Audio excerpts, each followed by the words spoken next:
Welcome to the WellPlayed DLC podcast, Australia's juiciest gaming podcast, powered by good vibes and good Tassie energy. I am Zach Jackson, and joining me is Tasmania's very own Adam Ryan, Let's go, Tassie. Hello. and Tassie's second greatest export, Nathan Hennessy. Tell them what the best export is, mate.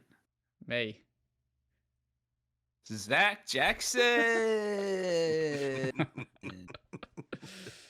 We know what they call There is way too much Tassie in here. three Tasmanians in a Jesus. room. Hmm? Do you know what they call three Tasmanians in a room together? What do they call us? A well-played DLC. I don't know. Hey. I know. Jesus Christ. I went to say there are far too many Tassies in here. We need to get Ash to balance the books, only to realize that that would just be adding fuel to the fire. That's Really? yeah. Balance them books. I It's spent all concerning. this time trying to come up with some hydroelectricity like joke because we started with powered by Tassie Energy and we didn't pursue it, and that was a real shame. Sorry, mate. But that won't be the only shame this evening, dear listeners. Oh, look out. Okay. Well, speaking of shame, now that last week, all right, we had a bit of a kerfuffle. Well, I had a kerfuffle. I didn't hit record on the video. I got halfway in, about third in, and realized I didn't do that. But this week, I thought wouldn't want you to miss out. So we've For fuck's sake. a big M, Oh, this this is week. controversial. big M, not a oak. So the sponsors are They're all over upset. the shop, mate. They're frothing. Pine What lime, flavour do we have? pine Pine lime lime. limited edition. And he's going to love it too. And he's going to try and tell us that it's fucking grouse. Fucking mate, you know how I feel about pine lime. It's probably my favorite combination of flavors in See? anything. He's already starting. Something about citrus and shit in milk just doesn't quite. Yeah, like lime milk. Like, why would you do that? Push the spout out. I've got to eat that spout nice and good. That looks real good. That's a spout if we've ever seen one. Ooh, actually smells fucking pretty good, eh? No, I don't know if I'm going to be able to do the... Guarantee you it smells like toilet cleaner. Guarantee you. He smells, he's like, fuck, it does too. Down the hatch. Ducks fucking go for it. Clean it up. Are we chomping on a urinal cake next? That's a little duck spout for you. Don't. Don't be a bitch. Swallow. Oh. Almost. That's We've had a actually few really good. accidents here in the past. That's actually really good. It tastes like splice. If you were to like liquefy a splice Oh, or okay. just let it melt, you got your pine lime. Do you have to Dricing. explain a splice to our foreign listeners? I reckon. And you get the cream in the middle. Anyway, not bad. He's not gonna. All right, you brought me back on side a little bit with the splice. I do like a splice. Don't know if I recommend that as a gurgle though. A gargle. Anyway, how we going? Cold as hell, man. How are we gone? It's chilly back in the motherland. You boys wouldn't understand, having jumped the big pond. But yeah, it's been miserable in Tassie the last couple of days, and it's fucking cold, man. It's waking up to below 0 degrees and wondering if I'll need to defrost my car kind of weather. It's Yeah, nice. it's wonderful. How about you, Nathan? Just checking outside every now and then to make sure that all my shit that's like on my little patio area is still there because it's been quite windy. When I say quite windy, like been sitting on the couch and you can just feel the house shaking. So yeah, it's intense. It was very windy last night. Yeah, I agree. My first thought. Can you guess what my first thought was? The Maggies. What are the Maggies going to do? Absolutely, the birds. Then I thought my shoes that are outside, they might have been flicked over the fence, but they're still there. So Thank God. thank God. Yeah, one of what, like 9 different coloured of the same shoe. Not those ones. They these are the pink and orange, purple and orange fluoro Reeboks that I've got. Like, not Reeboks, Adidas. Sorry. That would be a genuine shame then. But I actually did buy some shoes for the first time in a long time. Look at you go. Got black Reeboks with a little bit of caramel on the bottom. on the to match my black Reeboks with black soles for work. So The gentleman's choice with the little bit of brown in there. Love it. That's it, mate. Just a little bit of sweet, sweet at the bottom. Can't all Was just it hard be... finding them? Was it hard getting them in size 10s, mate? That's fucking Very popular size. size 10. That's massive, mate. What are you talking about, mate? I thought you were famously a size 10. What, a kid size? What, his whole body? Fucking hell, mate. I'm a size perfect. You're gonna size have to update the Zach Jackson wiki. No, it'd be 6.5 would be the perfect size, but I can do a 7. I can do a 7. It depends. If you're feeling yourself that day. If it's if it's like a casual shoe, then yes. But if it's like a dress shoe, the I'm 7's feeling not confident today. I'll take the 7s. I'm gonna whack on a pair of 7s. You know what? Step out of the Really room, sevens today. and it's like, holy shit! Look at this guy. Fucking hell. No, the thing with the dress shoes is they're normally a little bit too wide. That's the problem. I've got a wide foot. I've never once had the issue of a shoe being too wide. I'm usually cramped in little foot prisons. Okay, well, fucking hell. We can't all be bloody Bigfoot over here, do we? We like girth on the WellPlayed DLC podcast, you see. Yeah, all right, well, yes, very nice. When's the last time you bought a pair of shoes, Nathan? My shoe buying period was during the lockdowns, mate. So I have not bought a pair of shoes since lockdowns lifted, which is somewhat ironic because you'd argue I've been walking far more since that occurred. You might find it opportune to add to the collection, but last couple of pairs I bought were the Adidas like Ultra Boosts or whatever they are, with they're like got a thick layer of like real foamy gel at the bottom. It's they're like walking on clouds, I say. Changed my life, mate. Never wear a flat-footed sneaker ever again. Yeah, right. How about you, Adam? Oh, I went on a bit of a spree of buying shoes, so I think I've kind of got my fill for the time being. So I haven't bought a pair in ages, but my favorite pair of like Nike flat bottom shoes I've had them for years, and they're starting to fall apart a bit. They don't sell them anymore in the black on black, so I'm currently on the lookout. So I'll update you once I find the right pair. It won't be far away though. It's coming. I thought for some reason, did you buy the Hot Wings 3-box? Me? Nah. No. I had a mate of mine was going to, but then they were like a bit too expensive because you know how the crossover thing goes. I do. Well, let's move on from feet. Let's go to the good stuff. Let's talk about video games. All right, very, very quickly. Has anyone had any time to play anything that is for pleasure? Yes, me here. Go for it. Hello. I've played two vastly different things. I played Content Warning. I'm very late to the game. You are. But I got it while it was free. I convinced a mate of mine to actually pay real world dollars for it because he missed out on the free period. Suck the fuck in.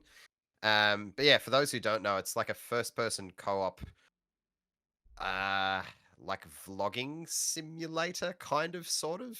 You play as these little divers that are wanting to get big on SpookTube.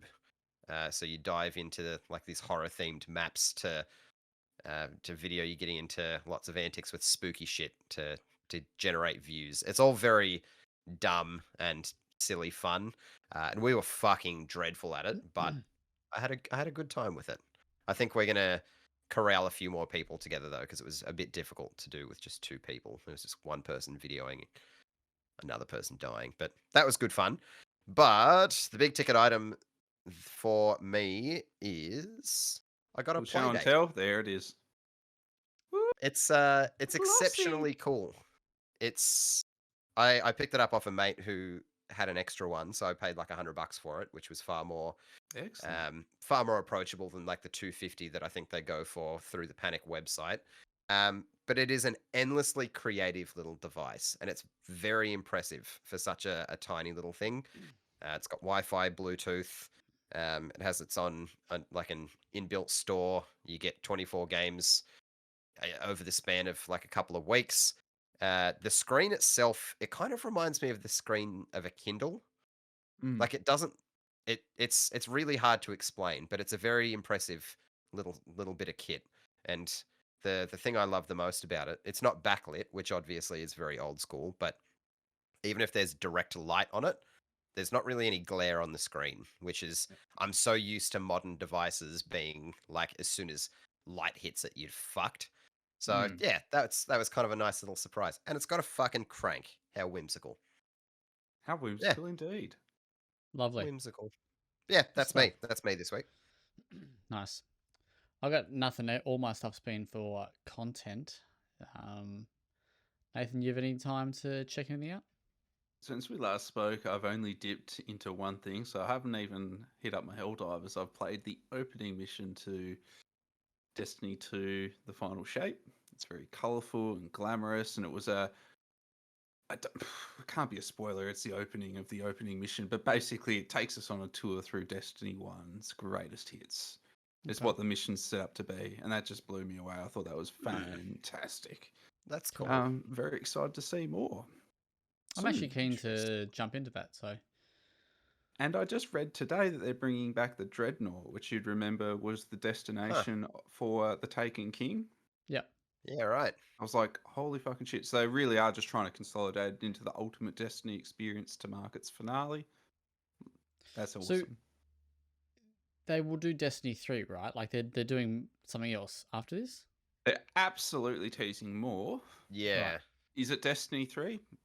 But yeah, there's more Destiny on the way. Nice.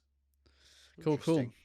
All right, we've got tons to talk about. Some exciting stuff that I'm very, very keen to get into with all the showcases over the weekend. But one thing from the weekend that I'm very, very, very excited about, and that is the big blue baggers. Second on the ladder. How good is that? We love that here. Nathan, you have been playing a little game for review. Not so little.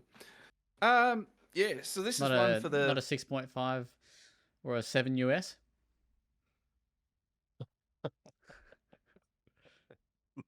Help me out with this one. He's shopping in the adult sizes for shoes with this one. Oh, we're back on the feet, are we? Thought we'd mate, we never stray far away from feet. That's it. It takes a lot to get me off feet. You got me back on the feet, bro. Let's talk about Shin Megami Tensei V5 Vengeance, or Shin Megami Tensei 5 Vengeance. Does anyone remember when I talked about Shin Megami Tensei 3 Nocturne HD Remaster back in 2021-ish? Sure. I remember you being riveted at the time, Zach. You were like hook, line, and sinker. Like, fuck yeah, this sounds like the JRPG that's going to get me in. Well, I'm pleased to tell you, Zach, that no, you can put that one aside. This is going to be the JRPG to get you in. No, not really. This is...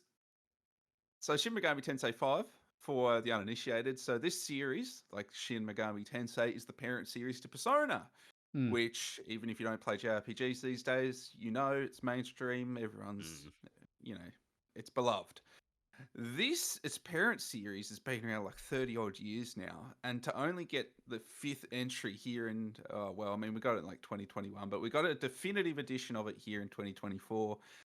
And it's a real weird game. So basically the premise of this one, or rather this parent series, is always about a set in Tokyo, usually the post-apocalyptic Tokyo, and there's a war between angels and demons. It's effectively the premise of all of these games, and your character is usually a teenage human. In this entry, Tokyo high school student who is effectively deemed the chosen one who's going to become the god to surpass all gods in this war between angels and demons. And wrapped up in all of this is these demons, because even the angels are demons. Basically, everything's a demon in this world. Every kind of creature from myth and folklore and legend is kind of in the wrap as these demons on show, whether it's Zeus and Odin to like creatures of Gaelic mythology, and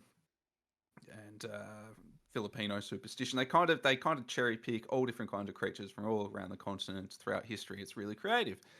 And you, as this kind of chosen one who's going to become the god of all gods, is going to talk with these demons as you go about your post-apocalyptic Tokyo adventures to recruit them, a la Pokemon. You will have like full-on negotiations with them during battles. You'll find them in the overworld. You'll attack them. You'll go into like a turn-based battle structure where you can initiate a chat with them and like pay them money and give them goods, or they'll like ask to feed off of your health and stamina. And you'll have these negotiations before you can recruit them, level them up to eventually fuse them together and create new demons, deities, etc. That's kind of the core loop of these games. And Shin Megami Tensei V was initially like one of the first Nintendo Switch games ever announced. It took a long time to finally arrive. But it kind of arrived as a quite compromised product. It was developed in the Unreal Engine. It's a it's a 3D, full 3D adventure. So as you're going about these like post-apocalyptic Tokyo ruins, it's this full 3D. You're dashing around. There's like platforming and all kinds of things happening. It obviously ran into things like frame rate issues and stuff like that, and loading and pop in and all the kind of things you'd expect with a 3D adventure on the Switch, as is often the case.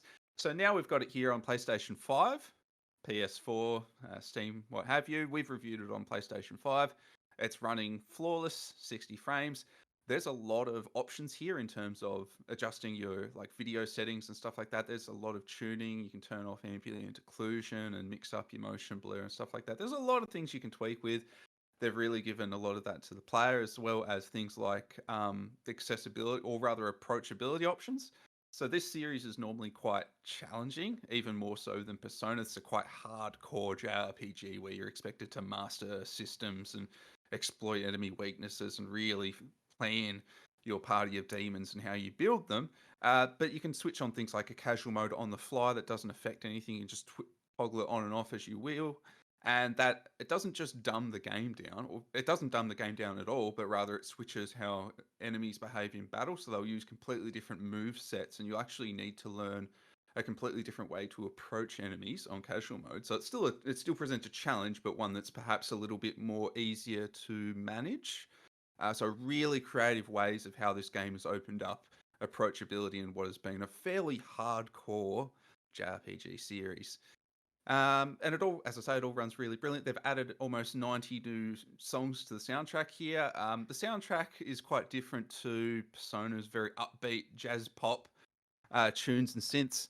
This is a lot more, I don't know, like weirdo 80s, like rock synth punk fusion. It's very industrial, very garage at times, and it works really good for this post-apocalyptic grimy setting. I don't know how much more I can say on it without getting caught up in the weeds, because it is a very dense JRPG. But basically everything, there is one big point I will make before I quickly touch on the negatives. This edition, so Vengeance, creates a whole new story mode. So there's 2 story modes now. You can play the entire original Switch version of Shin Megami Tensei V, which was fine. The issue is as I say, it was a little bit incomplete at the time. Technically, yes, but also it didn't really have like any villains or anything, so the story was just a little hollow, even though it took like 70 hours. Vengeance, or Canon of Vengeance, the new story mode, is effectively the same structure as the original game, but they've added in villains. Hooray! So now there's like plot hooks there, as well as a new cast of characters that are quite enjoyable, because the original's cast of whiny high school teenagers caught up in the apocalypse were a little bit, they're a little bit lame. So all the new additions here are pretty significant, although the first 70% of the Shin Megami Tensei V experience will be familiar for those that played the original. You're going to have most of the same boss fights, most of the same enemy placements. The story and cutscenes are almost identical, except, as I say, there will be some new characters in there, but it kind of follows the same structure until you're about 70% through, and then it really kind of diverges. So that could be a criticism for folks that played a lot of the original and are expecting a whole new experience on that second story mode. It's a lot more subtle than that in the first 70%, but they've done tremendous tuning and adjusting boss fights and loads of quality of life improvements, and they've also completely changed how exploration works in the world. A lot more rewards, and they've opened up this like rail grinding mechanic where you kind of skate through this post-apocalyptic Tokyo to open up secret areas and get like really powerful new loot that just like overpowers you, and it makes exploration like really rewarding, and it makes that world that you've already spent, you know, maybe countless hours in, it gives you a way of approaching it, because you know you'll be able to poke in new holes the way they've opened up exploration. So all in all, pretty awesome. um as I say, there are some weaker characters from the original game that are still there, and they are still quite lame. And it's compounded by the fact that their voiceover work in the English dub is a little bit dodgy. Like, most of the voiceover work is fine, but the fact that there's a couple of characters in the main cast that you're predominantly going to be interacting with and listening to, they're quite weak. That's a bit of a shame in the English dub. And I can't talk about it. There's a lot of Atlas have put a lot of embargo restrictions on what I can talk about in terms of the new content. And overall, I would say I'm really positive on everything. Like, I've got no criticisms about the new content, and I can't talk about it if I did. But the climactic act, like the way the game sort of builds towards its finale and final bosses, just very generally, it kind of felt a bit flat, and it was an issue I had with the first game. It's kind of the issue of about halfway through the game kind of forecasts where the story is going to go and what's going to happen, and then it just comes to fruition to the point where you get to the last boss, and the last boss is like, "Hey man, you know, you've done a good job. It's the end of the game. Should we fight?" Like, just cause, and you know, get it over and done with, and then it ends. So, you know, resoundingly really positive. So, in short, it's effectively a very dark, religious, pseudo mythological, post-apocalyptics Tokyo JRPG that's effectively Pokemon. It's like Pokemon on steroids, or Pokemon for weirdo chads. If you've never played the series, this is absolutely the one to start with, and this is absolutely the version if you've ever been interested in checking out Shin Megami Tensei V. If you like Persona games, this is definitely worth checking out. It's an entryway into the series. And for anyone else who, I'd say, yeah, probably steer clear. Like, this is a real hardcore JRPG. So unless you know you're up for that, yeah. How I have one very quick question. Well, I had a question first, so fuck off. All How right. similar? How similar is the artwork in this compared to your Persona? Because that, from what I can recall, that's very stylized. Iconic. Yeah. Yeah. Yeah.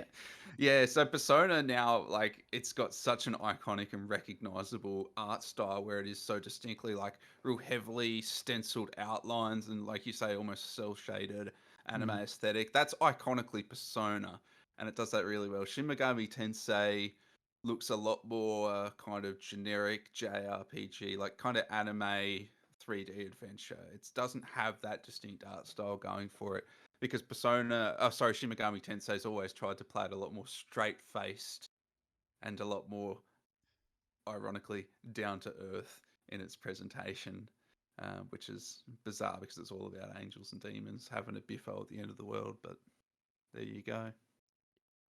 Persona, the better series, though. Yeah. Are these games? How do I ask this question without pissing people off? Please do. Are these games designed to look a bit dated? I mean, and this is just the screenshots I'm looking at, so you raise a really good point. So even Persona has this issue where textures have no real body to them. So everything kind of looks a bit flat, and it's a thing with this game as well.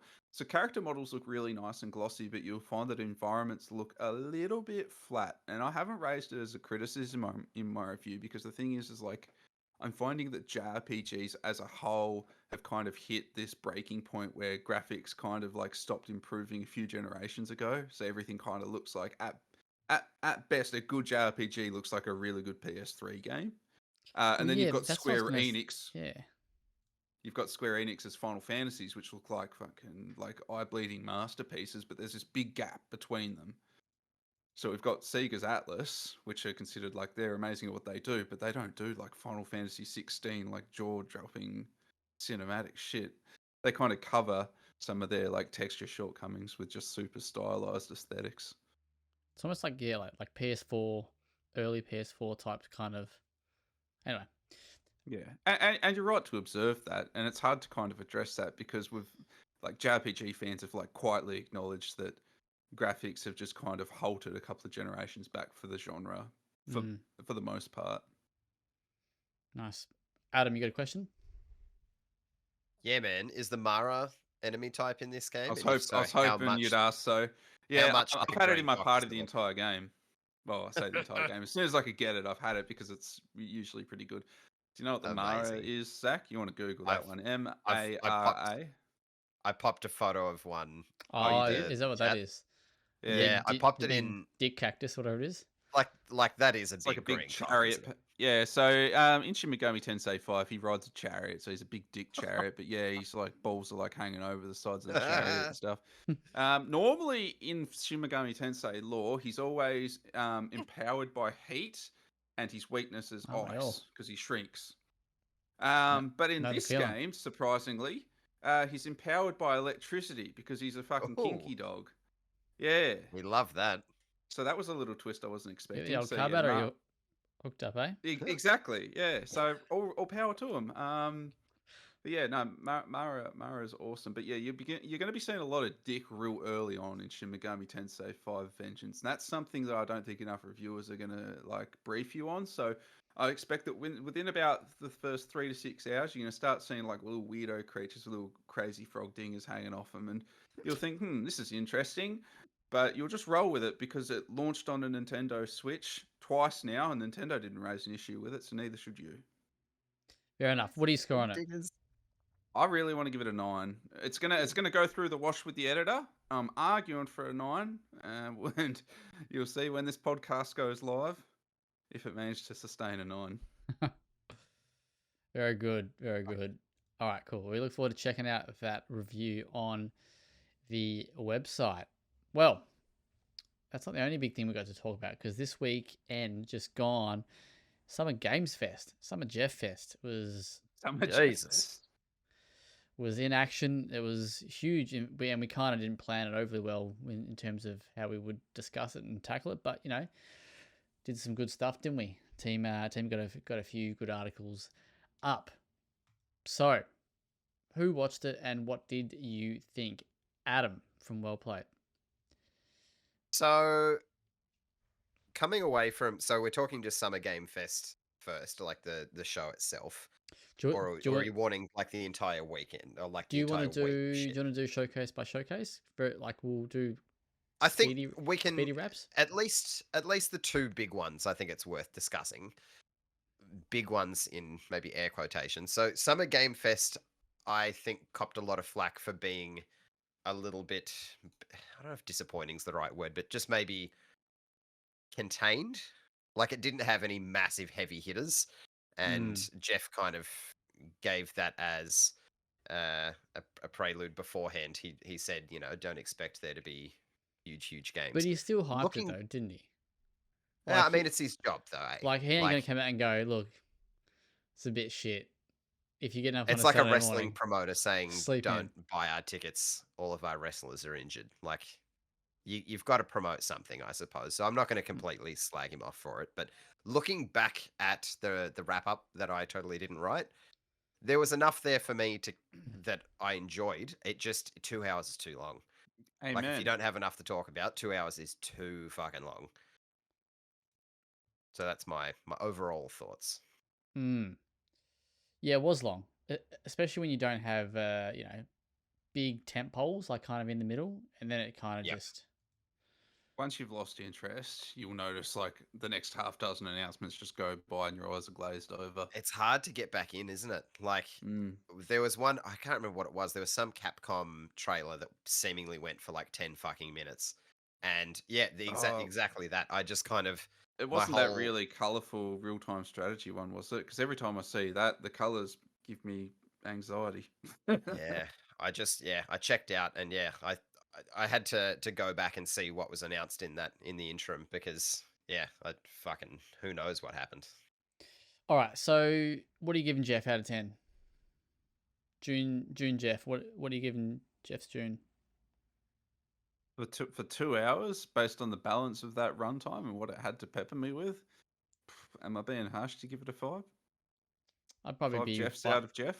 Yeah, 5.5 out of 6. Wait, 5.5 or 6? 5.5 out of 6. Fucking firing on all Wowza. cylinders. Yeah. I'd go a 6. I think it was okay. It was all right. All right. We'll quickly whip through, and if there's anything that you want to talk about that's a highlight, stood out, you want to go for, let me know. Now I'm going to power through. I might not get to everything because there's a lot to get through, but we kicked off with Lego Horizon Zero Dawn. Coming. It's also coming to Switch, which was quite interesting. So this is a huge PlayStation game coming to Switch. What do you think? Aren't you guys a fan? Well, no, isn't you're a fan of the Lego games, yeah? Adam? I like the Lego games. It has to be an IP that I enjoy. Like the Lego Star Wars games, I really love. Lego Harry Potter could take or leave. I think it coming to Switch makes a shitload of sense because I think Horizon is a PlayStation IP that you could target kids with, and I don't think PlayStation has many of those. So I think putting a kid-friendly Horizon game on the Switch just kind of makes sense. So I get the appeal of doing that. But yeah, I mean, it looked cool. It looked gorgeous. Like visually, it looked very nice. But it's not for me. Cool. This next one. So by the way, we're reading from our good friends at Press Start and their wrap up. But yeah, this next one caught my eye. You know, I love a good side-scrolling retro beat 'em up, and we're getting a Mighty Morphin Power Rangers one called Reader's Rewind. I'm keen to check this out. I don't know if this got a date, did it? Or was this? Nah, no date for this one. I don't think at this stage. The Quidditch game was next to the Harry Potter Quidditch Champions. I think it's something called or to that something. Yep. September. I'm interested just because sports and stuff, but it'll be free on PlayStation Plus as well. It will be too at launch. So there you go. It looked. I don't know. This next one is from the Chivalry 2 developer or the Chivalry developer, and it's called No More Room in Hell 2. I didn't even know that there was a first one. Have you? It was a mod, like, I think. Yeah, it was a source mod that kind of got its own like self-release, but it was like a blip on the radar obscurely back in like, I don't know, 2012 or something. Wouldn't expect you to have noticed. Yeah. So this is coming in October this year, and it's a 8-player co-op game in a massive world with permadeath. Looks interesting, but I'll dip into it for sure. Yeah, I'm actually pretty keen for this. Okay. Yeah, 8 players is wild. Like that's such a strange number to tack on to a co-op. Do you understand how it works? So basically, you've got this big map. You've got 8 players that are just like spawned in randomly. It's really fucking dark and stuff. You've got to try and get together and meet up. Yeah, I love that. But as you're trying to get together, you're just hearing in the distance each of these potential strangers that could be teammates just dying. Yeah, you're lucky if maybe 3 or 4 of you meet up and make it to the finish line. Because once they're dead, they're just gone. They're lost. Yeah, it's real cool, but like, we'll see. Okay. Is it it's a paid game, right? Yeah. Cool. Next up, we got Cuff Bust, which is Jeff was having his fucking game, man. His rocks were going for this. This is the game from that solo developer. I don't remember his name, sorry, but yeah. So this is a co-op. I don't know what kind of game you call it. Co-op. Extraction? Yeah, I guess you would. Yeah. I don't know. I don't remember how many players they said there are, but yeah, it's coming in 2025. It was like 20, I think. I think there were like quite a few people per game. It looks neat, but not for me, I don't think. Yeah, agreed. It looks like it. Yeah. Yeah, okay. Like I think if you had a couple of mates, but it looks very much like a streamer game to me, like a game that is very much kind of targeted towards content, which his last game, which was fucking Thomas the Tank Engine one, Choo Choo Charles. Again, it's not something that I would ever want to play because it looks like a streamer kind of you play it for views style game, which I mean has its audience. It's just maybe not for me. I'd give it a solid hour because I used to play those custom maps on like Counter-Strike Source and stuff like that, where you'd have to break out of Yeah, yep. prisons. You'd have to role play it. And this is kind of striking a similar chord. Let's move on. We've spent too much time on Cuff Bus. Outlaws, which we'll get to a little bit later. Then we got Neva, Yep. which is a gorgeous looking side scroller game from the developers of Gris or Gree. Is it Gris or Gree? Gree. Which I've never played, but based on that, this game looked great. This looked really colorful, really, really beautiful. Animations look excellent. 2025 all platforms. Then Nathan's boy got a wheel out. Civ 6, Sid Meier. Called that a couple months back. From the team at Firaxis. Sorry. Yep. What did I say? Firaxis. Then we got and Civ 7 also, is coming. I was just going to say, it's coming to consoles on the same date as PC, which is fucking huge as well. 2025. Speaking of a game that's not coming to all consoles, that is Black Myth Wukong, which has now dropped the Xbox platform for launch. So it's still coming to Xbox, but no longer coming at launch, which is make that what you will. But this looks like I think I know gameplay. Haven't we seen it? I mean, like, yeah, but like it's coming out August 20. They've got this big spot. Haven't they done it before? Yeah, but I mean, is it weird of me to have wanted more in this spot? Maybe. I actually think this was not more. It's not weird. Sorry. I think this was the start of an ad segment. I don't actually think this was anything more than just we're doing a collector's edition. You should pre-order it. Yeah. Because it was very short. Bummer. I wonder if there'll be a like a state of play closer to this game comes out and we'll get like a nice. Yeah, maybe. I mean, maybe. I also thought potentially, and I don't think I was correct in this thinking either, that maybe this could have got a bit of a razz at the PC gaming show, but I don't think it did. So, then Nathan's mates, Atlas, got on. They showed off Metaphor Refantasio, Tasio. Yeah. And they had the two devs on stage. This is that one, isn't it? They did. No. Yes. Yeah. Thoughts? I think you're pretty keen on this, aren't you, Nathan? Yeah, I'm quite excited. Okay. Coming in October as well. I don't know if we got a date, did we? Or just a month? Ooh. Press start a bit lucky on the October 11. On the details here, but yeah, that's right. We've got the foundations. The 11.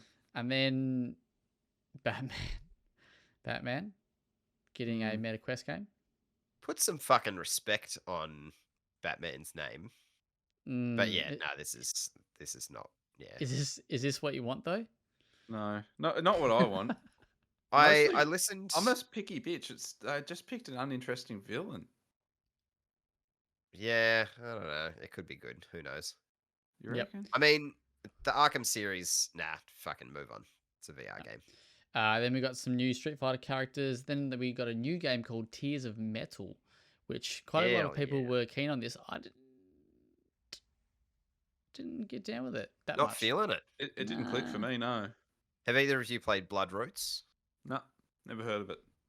It's like a Hotline Miami style game from Paper Cult, which is this developer, and it fucking slaps. Like the combat is very satisfying. So if they're putting that into like a co-op roguelike hack and slash game, I'm fucking all about it. Very keen. It looks like it looked, but it's just one of those things that's like not for me. Speaking of not for me, Dragon Ball Sparking Zero was shown. That is coming October 11th as well, just to line up with whatever the other game was again. Metaphor. Then you never got around Dragon Ball Z? Nah. That somehow surprises me a little bit. Really? Yeah. Nah, mate. I was never a fan of that. Never fan of that shit. Chinese cartoons. There we go. Then we got Delta Force Hawk Ops. And then we got a look at is it okay? So it's a free online play shooter, but it's getting a campaign. Is that what I'm? I mean, I know that Yes. that's what I'm Yeah. reading, but I don't. Yeah, Or was it like a what's the word I'm after? No, Like no, an it's getting a expansion? campaign. Okay, cool. It is. No, it is getting a campaign based it's off Off the film. it's fucking it's based yeah. off old Black Hawk Down. It's got a very bizarre roadmap. This game. I don't It's even. kind of I've like three never separate even. products in one. So yeah, that's of course that's going to go down brilliant. All three of those segments are going to go off without a It hitch. it gives me the same vibes of Crossfire, because Crossfire did a similar thing where it was Did like an online it did shooter, and Remedy's doing the campaign, which is just tacked onto it. So yeah, it feels, I don't know, that didn't end well for them. So I'd imagine it's going to be similar. the actual Then gameplay here just Nah, yeah, I don't mind the film, so I might check it out, but probably won't. the film's good. Yeah, Film is good. Fatal Fury, something COTW. I can't remember what that stands for, but it's coming City of the 2025. Wolves. City of the Wolves. That's it. That's it. Then Blumhouse got up on Oh, stage and announced oh, 6 horror games. Adam, you're a big fan of this? this had to be one of the fucking highlights right here. this I Interesting. popped hard for this, like very very Right. hard, because Mm. Blumhouse I think is a really pivotal publishing for whatever you want to call it in the horror space as far as movies go, because they feel that like not quite good but still enjoy it kind of space, But like But they have some good films though. but and I was gonna say they do have some real bangers, Black but they Phone. Is also it Black have Phone? Black Yeah. Phone, yeah, but they Yeah. also have Megan, which is like wonderfully fucking stupid. I love it. No, I I'm thought you were about to. Yeah. Okay. no, Go I'm on. all about it. So the fact that they'll be doing a similar thing in the gaming space, specifically for horror games, I think is fucking awesome. And the 6 games they showed, very diverse, all looked very different. They all had their own tones and styles. So I'm fucking all about this. I don't I think was we saw very enough excited. of each one. It was a very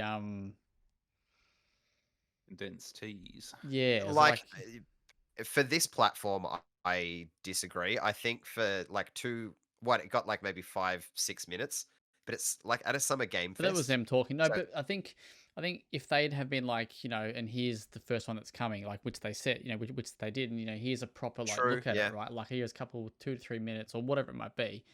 But I don't even know, yeah, like it's true. just the first person horror game, isn't it? It's called Fear the Spotlight. Yeah, And I they have no did idea also. what They the Looks sick. it does. Fear the Spotlight. Yeah. I don't even know I don't even don't I recall think it. they were just going for like the shotgun approach and the kind of jump into a website, take a look at what we've got going. They also did a sneaky little thing to end on, was Project C, which is Sam Barlow's next game, And which Brandon doesn't interest Cronenberg, me a great deal, but I know that it yeah, and Brandon Cronenberg, correct. who I But I know a lot of adore. people will go off for that. I'm keen though. I'm keen to see how these land, and it's good. Like we need more more publishers like this. I think this Absolutely. kind of gives off. This is going to be a very weird. Actually, no, I guess it might make sense. But like the Annapurna, but for Yeah. the horror. Yeah, Um, 100%. Specifically, like sicko horror. Like this is great. Yeah, it's fucking awesome. Big fan. Another thing I was a big fan of, speaking of big fans, Kingdom Come Deliverance 2. Even though I've not finished the first one, I thought this one looked really cool. Funny point. Did you think that visually it looked like the first one, which is kind of a compliment to how ahead of its time the first one looked? I played the first one recently, and I was like, I don't remember it looking this good. Because I played the first one recently on my computer, max settings, and it looks pretty damn good. Yeah, well, it's running. Wasn't CryEngine, is it? No.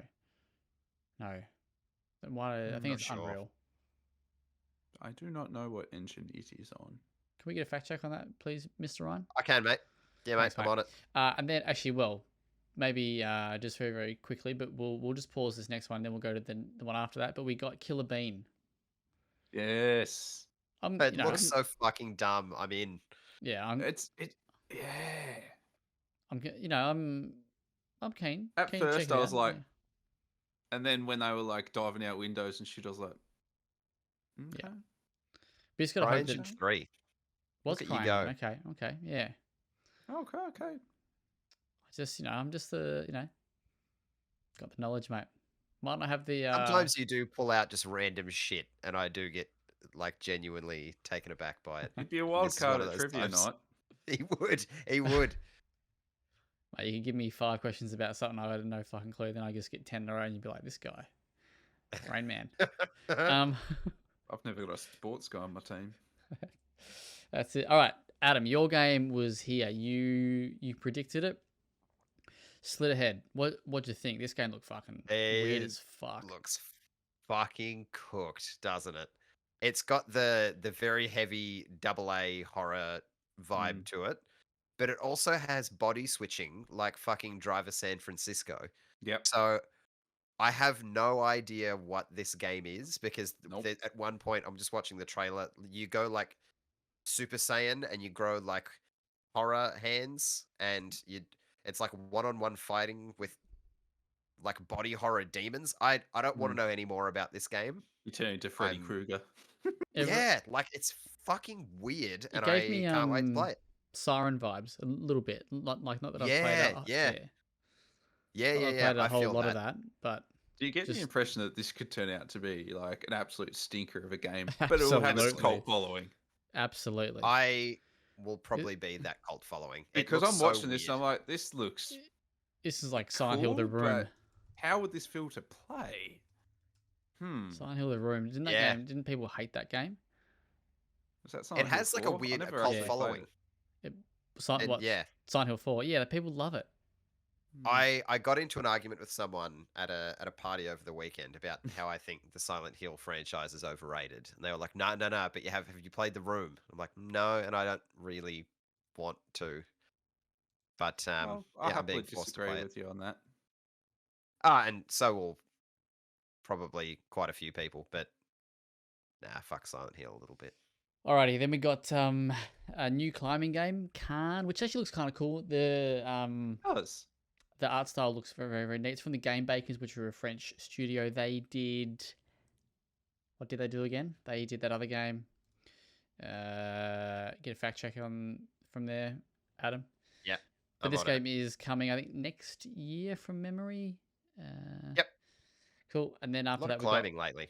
got Wonder Stop, which is a new Annapurna game from the Stanley Parable creator. PS5 and PC later this year, I think is what that's meant to say. Game Bakers is Haven. Haven, that's it. And Fury. Fury is really good. Wonder Stop, what'd you think? I thought it seemed kind of neat, but I don't know, kind of didn't pull me. Didn't pull me in. Lots of colors, I think neat is probably the exact word for it. Kind of bordered a little bit on twee for me, just because it is so colourful and whimsical. It's kind of, I don't know, annoys me a little bit. Then we got My Mate turned up, but I didn't quite get the prediction exactly right. But Unknown 9 got a story trailer. I said it'd get a gameplay trailer and a release date. We got a story trailer and a release window of this year. I think 2024 or later this year at some stage.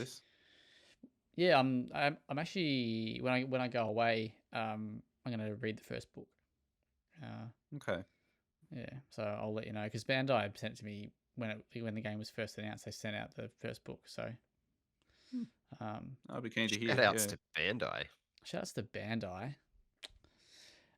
Yes, no, this looks really neat, but again, we haven't seen gameplay yet, so let's see what we do.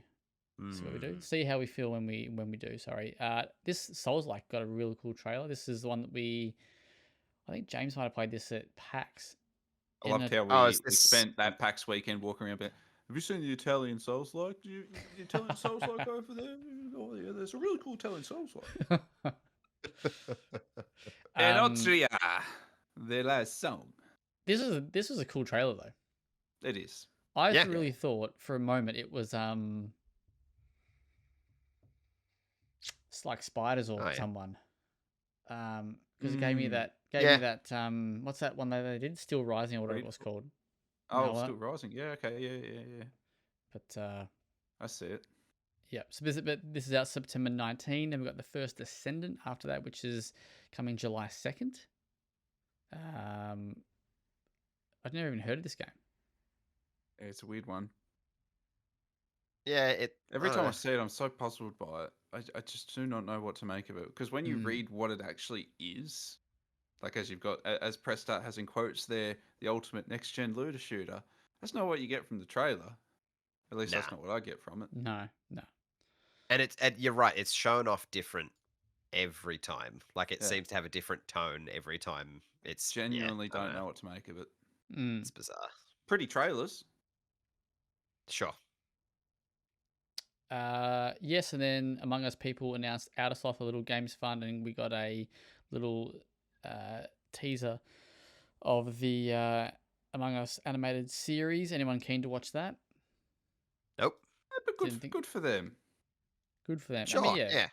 They're, got good. a nice cast. It's a cultural touch point at this stage, so I mean, good on them for jumping in on it. Tell you what, though, I think the other thing is a really cool initiative. 100%. That is very, very cool, to kind of have that game go from, go gangbusters, and then they use a lot of that money, or some of that money, to help fund other games is very, very cool. And there's an Australian game in there, Mars First Logistics. Yeah, man. Which always looks neat. Which does very cool. This probably sounds cynical, but like, what an awesome PR move for them.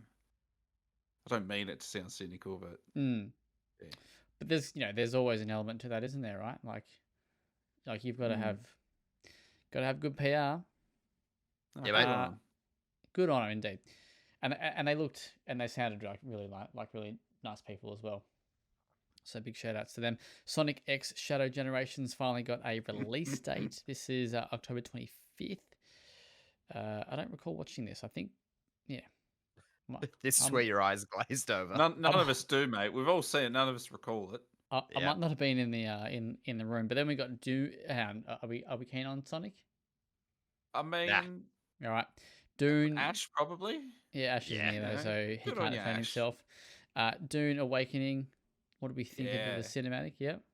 I actually like, as someone who greatly enjoyed the two Dune films, the way they pitched this trailer to folks that specifically have that Dune knowledge was awesome. They basically said all the big set pieces and plot markers of those films that you've seen, this game is going to basically do an Elseworlds opposite version of that.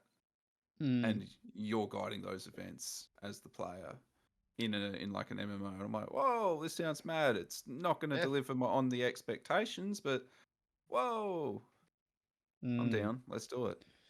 Then we got what I thought was a little bit of a catfish. We got Battle Aces, which looked like a really cool trailer, and then it turned into being like an RTS game. And I was like, yep, no, thank you. I did the exact same thing. Yeah. If you're going to come in with a trailer like that, it's worth a little bit of your attention. Yeah, I gave it like 2 seconds, and like RTS, and I was like, nah, look, not for me. Physical editions of Alan Wake are coming, and there's a DLC called Night Springs out now. There's another New World expansion coming, I believe, Dark and Darker, which is first fucking person excuse me, PvPvE. But I think we missed something, didn't we? Whacker in reverse, mate. The final season 3 got a trailer, and it's going to Japan. Oh, did I miss that? There's a whole bunch of new content, and it looks fucking rad. And I'm back in all of a sudden. I must have skipped past that one. Not intentionally. That's right. That's it. It looks fucking awesome though, and it's good to see it get more content.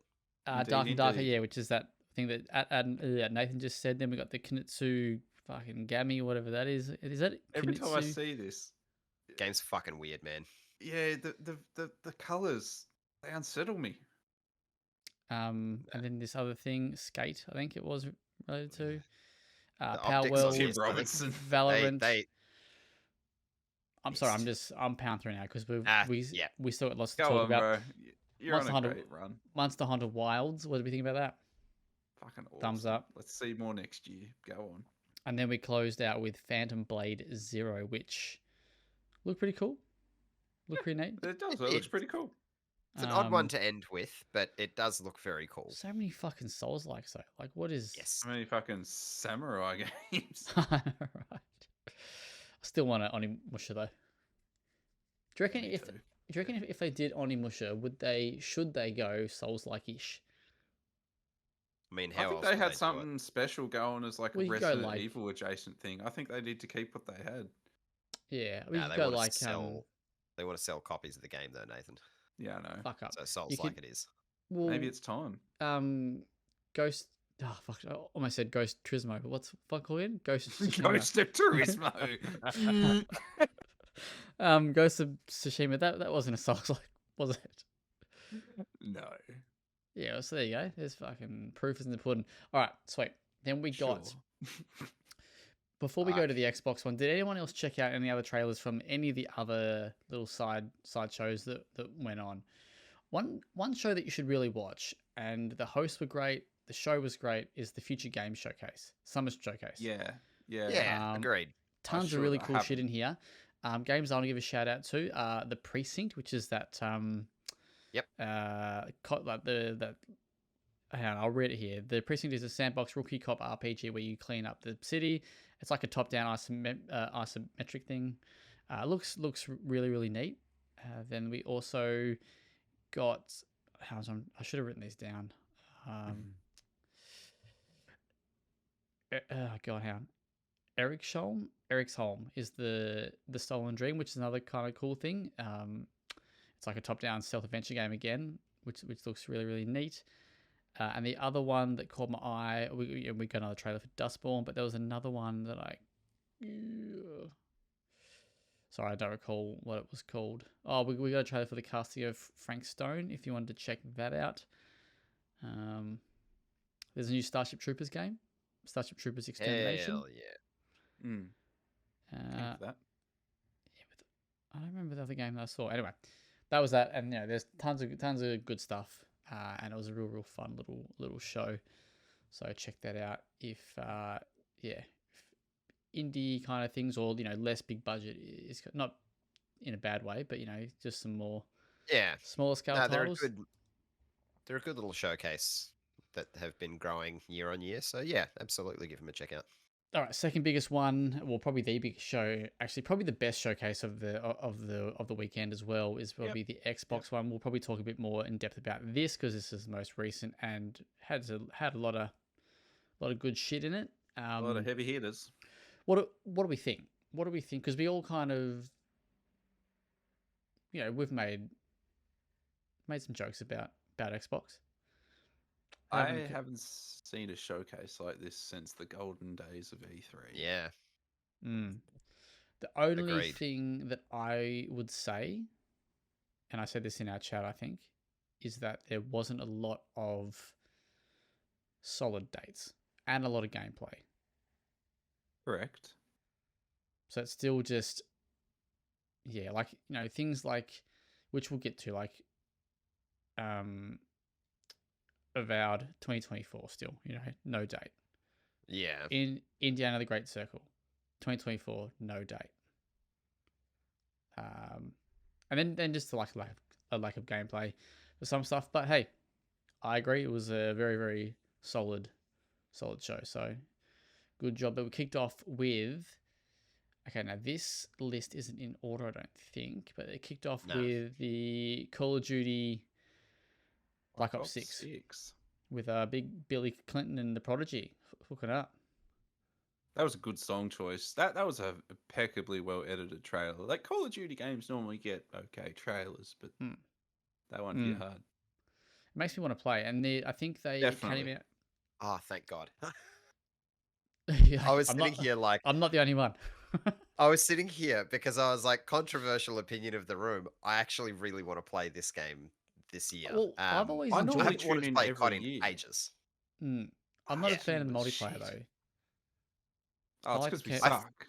Yeah, and I think that's where the Black Ops games maybe stand out for people like you though, Zach, because the campaign around them usually has like a little bit of intrigue in the story, and the missions are varied enough where you want to continue playing it. Whereas, yeah, a lot of the other ones in years gone by are very like cookie cutter, but the Black Ops ones seem to deliver a little bit more. And obviously, they had the showcase after the Xbox Games one that went for like 20 minutes.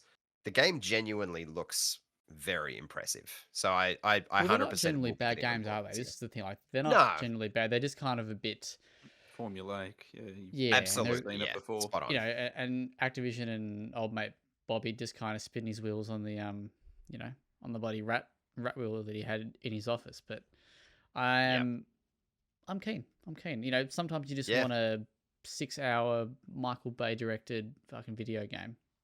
hell yeah. So This'll tickle that for sure, I reckon. confirmed. Game Pass day one. Big Phil had a little bit of Insane. a dig at old PlayStation, confirming that this year's the first year in a long time that all platforms will get the same game on the same day. The other thing, just quickly to add, I believe, and I'm 95% sure this is correct, the multiplayer is on the standard tier of Game Pass. To get the campaign, you have to be on Ultimate. Interesting. I thought if anything it would be the other way around. No, But can you fact check that? Because I will fact I'm check. very, very confident that I read that you need the multiplayer is standard or whatever the base is. I believe they announced that. Anyway, moving forward, we'll go off this list here. We got where are we? Metal Gear Solid remake for Metal Gear Solid 3. Got some footage that this looks really, really cool. I'm very, very keen for this. Gameplay. Yeah, And it looks bloody solid. It Yes. does look good. Got any update for us there? You'll Adam? need Xbox Game Pass Core at least to access the multiplayer. I think that's where you've maybe pulled that from. But I don't think they're gatekeeping the campaign specifically. Let me have At a least look. not from what I could see. Anyway, But yeah, Metal Gear Solid Delta looks fucking nice. It's retained the Kojima weirdness, which is good to see. Somehow, yeah, this may be currently my number one most anticipated game for the remainder of the year. If we thought keep you'd it be in keen. 2024, that is because I'm feeling scared about Stalker 2. But if Stalker 2 hits it off, see you later, Snake. Yeah. Ross, no date though, so still waiting on that. Yeah. Then we got. This is not in order. This is confusing me. Can we get something that's in order? I'm not a fan of this. Yep. Give me another list. I can get one in order. Just because I feel like I'm reading stuff that was, like I said, those tentpole moments in this showcase. You do that. I'm going to try and find that thing that I... Here we go. All right, then. Live troubleshooting. Black Ops 6 on Xbox Game Pass will have varying content across...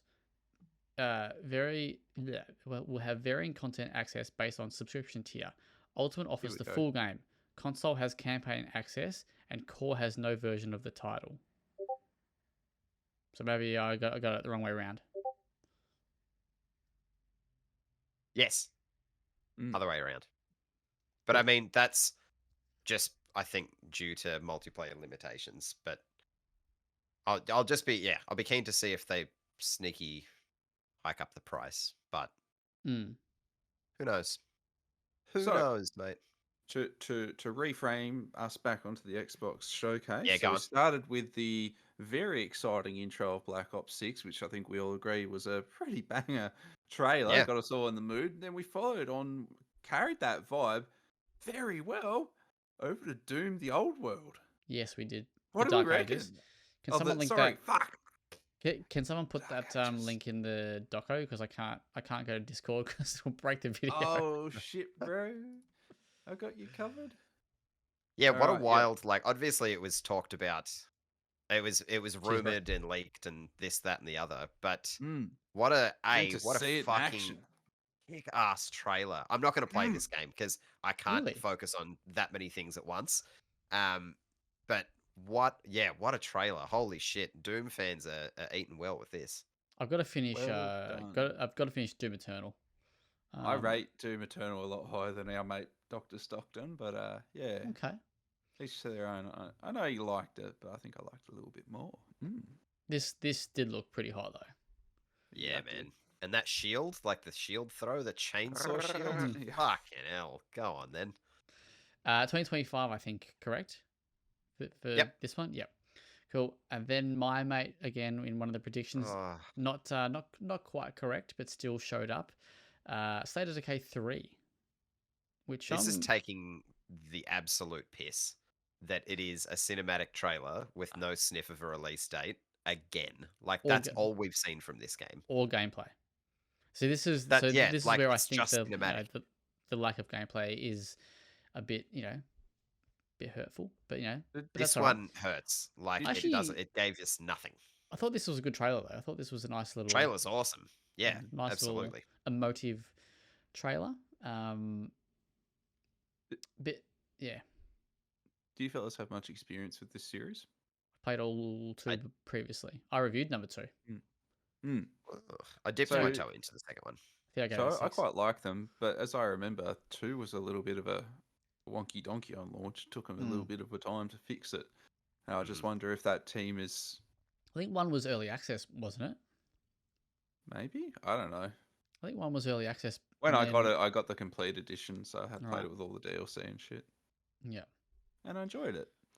Just hope the team is like... Yeah, I just wonder when we've had 2 trailers like this, if all is well at home.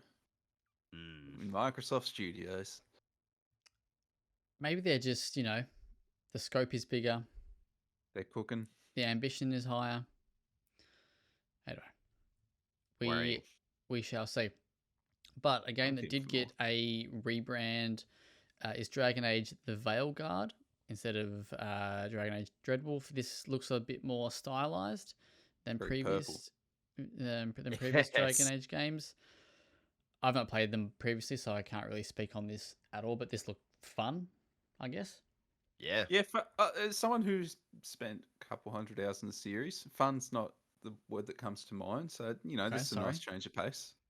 For this, to be fun. It's got a cool, it had a very cool tone, this trailer. Agreed. Yeah. So, good shift for the series. And coming this year. But again, no date. Surprised me.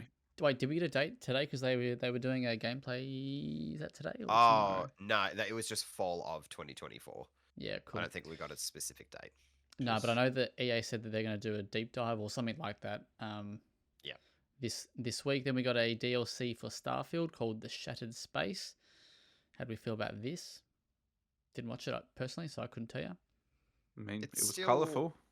Yeah, it's not going to be enough for me to play the game, but it's definitely the most intriguing the game, I think, has looked up to this point. At least in a vertical slice trailer. Hell yeah.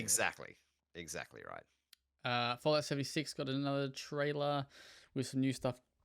Excuse me. Reliably every year. Yep, you can play as a ghoul now. Remember that character from the show? We don't have a new game. Let's just whack the ghoul in, eh? Yeah, exactly. Every 12 months, they've put in so much effort to edit one of these for us every 12 months. And every 12 months, I watch them and think, yeah, I could see myself getting into Fallout 76. I never do, but I admire the effort. Like, they put a lot of effort into these 76 trailers that we get every year, but no one's really talking about them. All right, then we got one of, I'd say probably maybe our games of the show. I think yours? Definitely one of mine, but I thought... Definitely not one of mine. Really? Okay. This is, we got South of Midnight. We got gameplay for that, which is the new game from Compulsion Games. Compulsion Games. Developers We Happy Few. And we had that concern after that trailer that trailer looked cool, but We Happy Few played a bit kind of, it was bit bum. It was shit. But this looks really cool, really fun.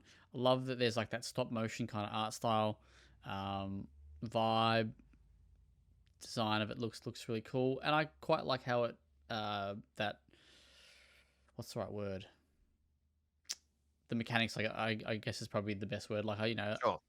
kind of liked how she was very. It's almost kind of like Forspoken in a way.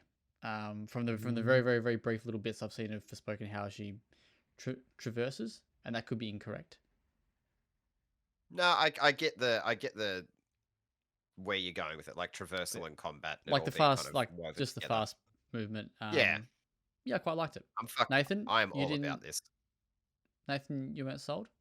Nah, no, not really. Like it Okay. looked like it was probably a good time. I definitely saw myself as in love with the art direction. Would happily watch this, but playing it kind of looked like it played a little bit like a, I don't know, early PS3, late PS2 platformer. Kind of looked a bit clunky. I don't know. I wasn't in love with how it kind of looked. Okay. Okay. Well, That's only hopefully first impression. I'd love to see more. I think we will at some stage. It's coming next year. Xbox Series X and S and PC.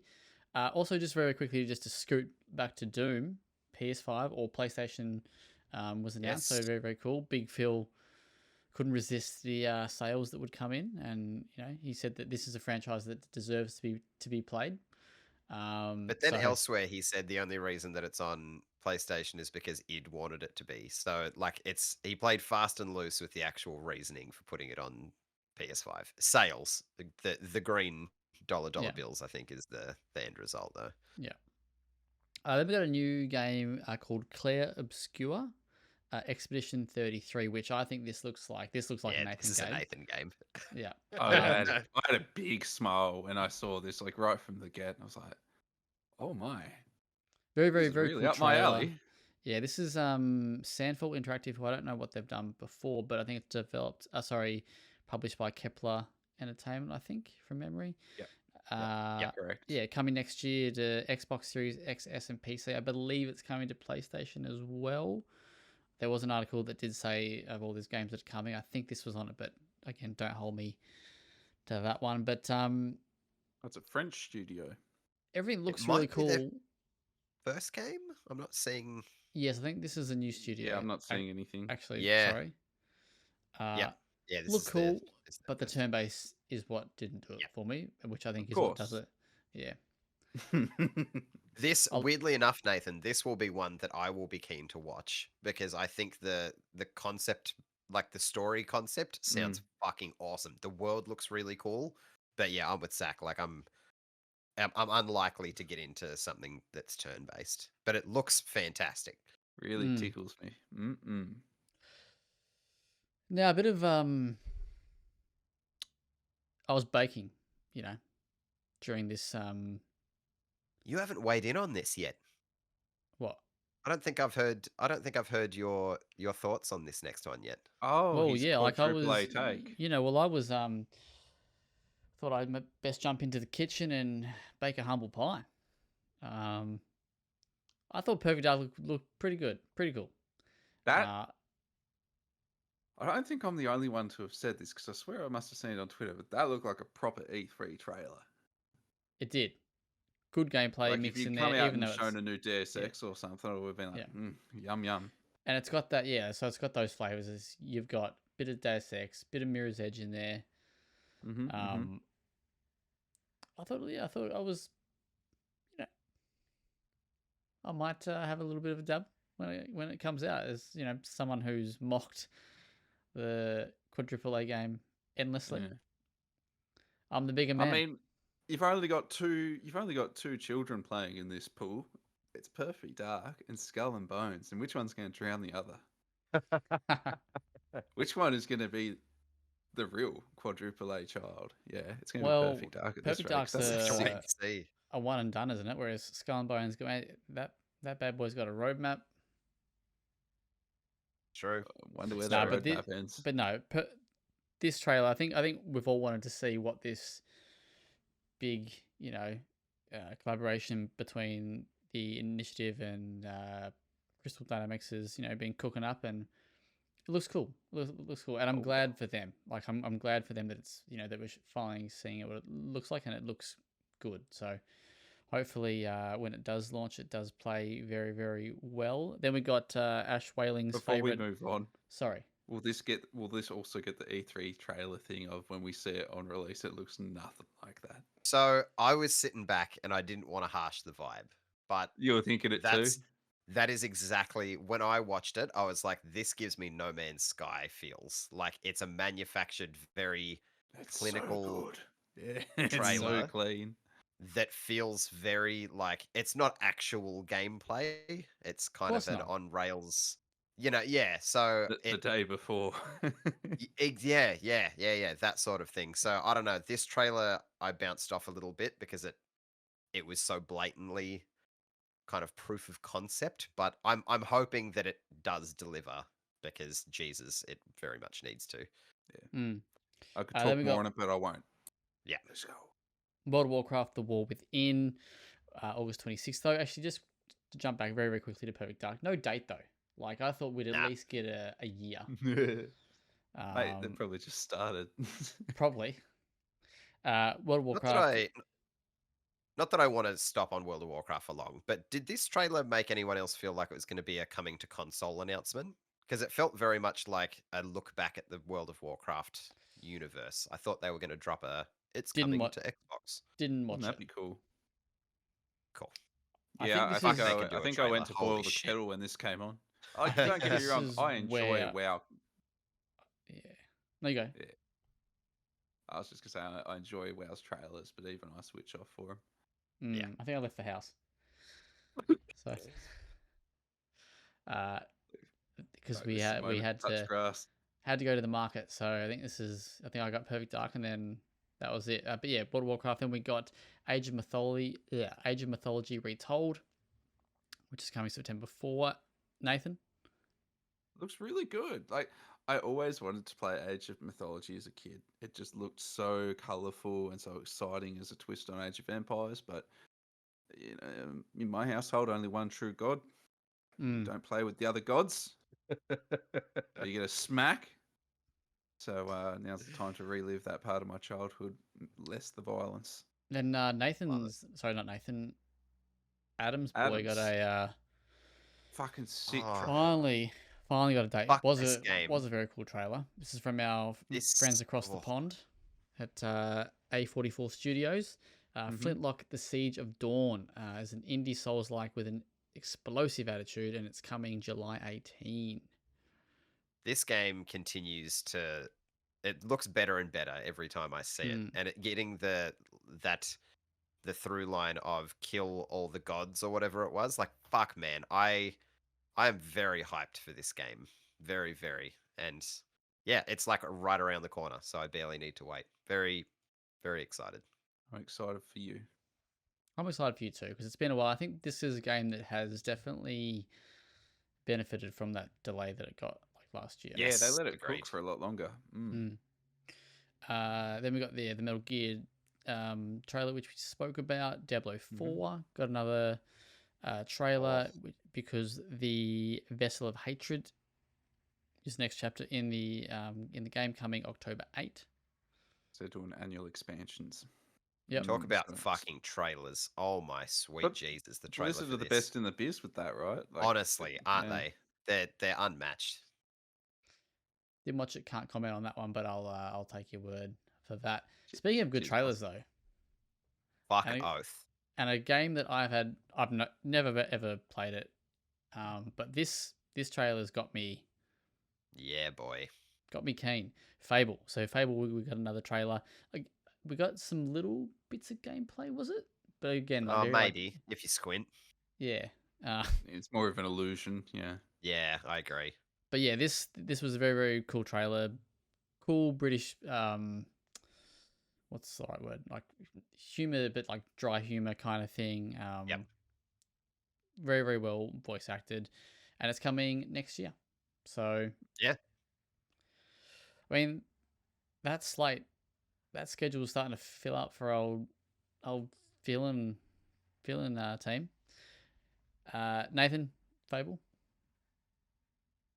Well, I've only ever played the first game well after its use by date. But this trailer, I love the kind of attitude or the tone. The tone, that's the word. Yeah. Yeah, and I must say, there's something to be said about having a hero that looks like this. Like, this guy is not the male ideal of a power Mm. fantasy by any means, and it kind of tells me we might be in for some whimsical heroes, which I think is kind of what Fable was kind of going for originally. So yeah, lean into the whimsy, I say. I think it's interesting. Sea of Thieves is getting another expansion, and it's season 13. It comes July 25, and it's coming to all platforms, I believe. So very, very exciting for all players there. Cool. Then we got Indiana Jones and the Great Circle, which again, another one of these very manicured trailers, which we got. You know, lots of cinematics in there, but I'm actually kind of keen on it. I'm kind of keen. No, I'm happy for you. I still think it looks like Activision's Infinity Ward's Quantum of Solace. Remember we Oh spoke my about this god, last time? yes. Vaguely, yeah. Absolutely. Like a film tie-in video game that looks really Yeah. clean in its set pieces and stuff, but I don't know if you guys actually play that game. It was a very generic, very boring first-person shooter where No. you couldn't open doors until every dude had been shot in a room and it would magically open. Like fucking James Bond can't open a door. Yeah. Yeah. I agree. Okay, well, I thought this looks pretty cool. I thought this I want to watch it more than play it. okay. It's another one of those. I thought it looked all right. I'll watch you play it. Need a good adventure. Need a good AAA adventure game. You know, indie probably wouldn't be my first choice, but you know, he's all I got at the moment. He's all I got. No firm date, but we did get at the end of 2024 or late 2024 date. So, yeah. Very good on that one. Then we got another a 5v5 hero shooter, Fragpunk, which actually had a neat little twist with the cards and stuff, but not for me in any sense of To be interesting. To be clear, this is where in a showcase, like this is where a 5v5 shooter deserves to be in a showcase in 2024. I thought like you were in going the to say it's where middle, it goes to die. nah, like in the middle, flashy trailer, you get the idea and then you move on.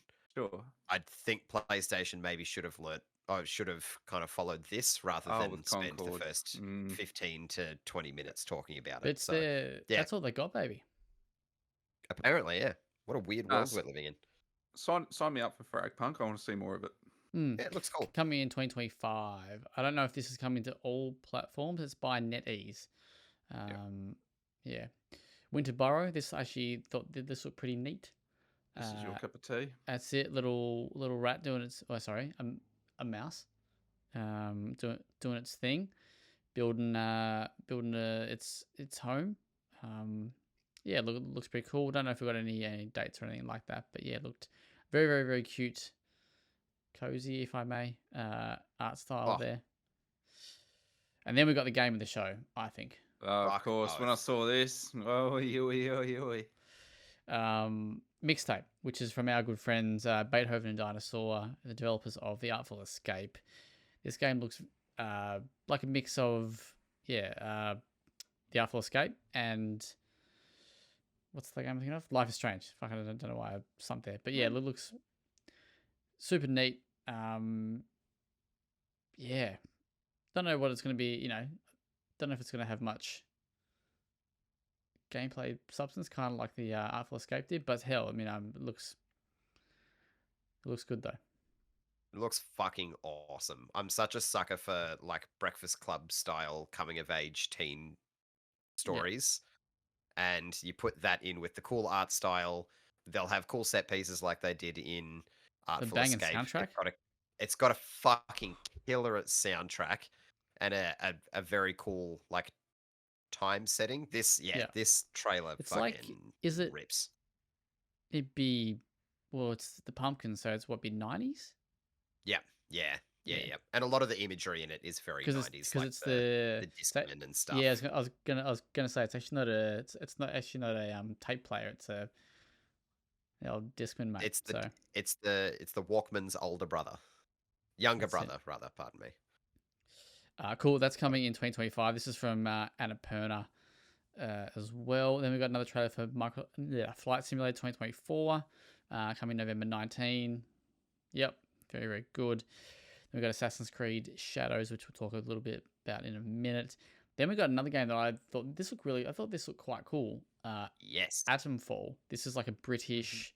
Sorry, I should start with, this is from Rebellion, who are a British dev team. So this is a British apocalyptic thing in English countryside, and it's set 5 years after the real world after a real world nuclear disaster. Yeah, this looks really, really neat and cool. I do want to see a little bit more gameplay though. Yes, absolutely. Because Rebellion have a they have a style. They have a formula that likes to be reskinned, perhaps. I know what you're talking about. Yeah, and I played Zombie Army, and they've done well. They've done well to get Strange Brigade, Zombie Army, Sniper Elite, but all out of that same formula. Yeah. But but this did look really cool though. Was this first person? Do we know? I can't remember. Yeah, it was. Yeah, cool. First person. It showed really well. Like, it was a very good trailer to introduce what this game is. So very keen. Yeah. Then we got Life is Strange Double Exposure, another game coming in. It's starring the original protagonist Max Caulfield. October 15. This is actually not from Dope though. This is from Deck 9, I believe. And they've had a pretty good track record with following on the Life is Strange series, yeah? I think so. I think they've had a decent record. They haven't had a stinker, I don't think. Folks that had that expose on them a couple months back being like... It was. Okay. It was. Yep. They weren't doing some good things, apparently. But... Well then. Yes, and Max will have new powers and stuff like that. It looks like instead of rewinding time, she now has like the ability to access different dimensions or something to that effect. Because in this trailer, it looks like she's between a couple of different realities and stuff, trying to save her friend. But yeah, looks kind of neat. Makes me want to go back and play more of the games I haven't played of this series, because I really did like the first game, and I never kind of got around to the rest of them. Mecha Break certainly was there. Yep. And then we got Nathan's mate, Stalker 2, Heart of Chernobyl, fully voiced in in Ukrainian as well, which was oh my god. I know. That was look, it's still on track for September 5. Like that was my huge takeaway. Like, oh my god, that's still just around the corner. What do you think of the game? I thought it was awesome. Yeah, it looked really cool, didn't it? Man. It looked cool, hook, line, and sinker. If this can deliver on what these trailers are showing, we're in for something spectacular. Yeah. So my expectations are unreasonably high. Yeah. Let's look forward if you had to have a guess, purely off the top of your head, how long do you reckon this game will be? In terms of playtime? Yeah. What do you reckon they're aiming for here? Well, all the other ones are quite reasonable. Like, it'll take you a minimum of 20 hours to finish the previous 3, so I'm going to say 20 to 30 hours. Okay. Cool. Based on that. Yeah. That's fair. Fair answer. No, super keen. Adam, this get you going? Did you see this, Adam? Stalker. I think it looks cool. It's definitely not for me. It's not a series I've dipped into, and this probably won't have me dipping. Played the Metro games? The trailer was cool. Yeah, I was going to say, like, it's Metro adjacent.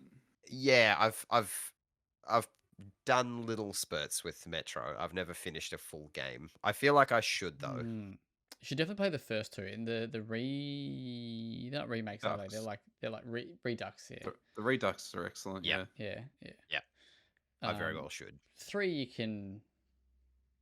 What's the third one called? Exodus. Yeah, the third one was a bit. I mean, if you like the first 2, play the third one. But I think you could probably just make do with the first 2. And then you got Wu Chang Fallen Feathers, which is probably another fucking Souls-like. Yep, there you go. Another Souls-like game. Cool trailer, but really cool trailer. What we make of this? A cool trailer. yeah, got to see more from it before making opinions. But all the designs and shit were very cool. Mm. Then Avowed got some more gameplay. I have not seen this, so I can't comment. But no date. Like this is what is so weird. And then they Well, did do a date, but they Ordered. retracted it. sort So of did, sort of didn't. November 12. So we don't know if that's. But they didn't come out and confirm that, did they? Like they did it and then they pulled Nah, it and haven't said anything since. So correct. not too sure if that is the date, because it's like, what if that is the date? Why wouldn't you just announce Yeah. it now? Because we're in June. Bucketing towards November 12th. Yeah. But what You can what do also we play the think? game in third person. Oh. They revealed that a Avowed. little bit. Yeah. Huh. They revealed that in an interview on like one of Xbox's interviews, the PR bullshit. But I'm getting more excited for this the more we see of it. I'm still hovering on cautious optimism because Yeah, I think that's I where I'm at. I played the Outer Worlds 2 recently. I don't know, this sounds so mean, but I don't know how much of the directorial influence of that game is here, but I didn't click with that. And I wouldn't like to see the scope of that applied to something like this. I want this to be an adventure. Cool. Agreed. Nice. All right, then we that's it, isn't it? Yeah, mate. No, then we had one more song, and we got the big Gears of War drop that people were hoping for. I think this is what people wanted, isn't it? Like a new game rather than the. No, okay. It's I what was thought. like rumored, yeah. Oh right, sorry. I thought yeah, okay. Because I was of the assumption that folks were trying to figure out where on earth they were going with the saga. Because remember, we got introduced Right. to the new No. trilogy. Yeah, I thought I thought people wanted a new game more than they wanted a what was that thing, a trilogy remaster or whatever they were doing. Oh, sorry, right. Yep. This looked cool though.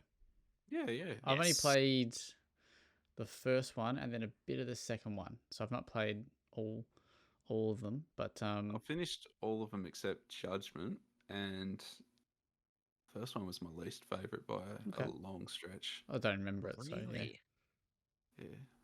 So yeah. I'm a bit like ho hum on the series. Like I play them all, but I'd never like recommend them to anyone. Yeah, right. I find that they're a bit ordinary.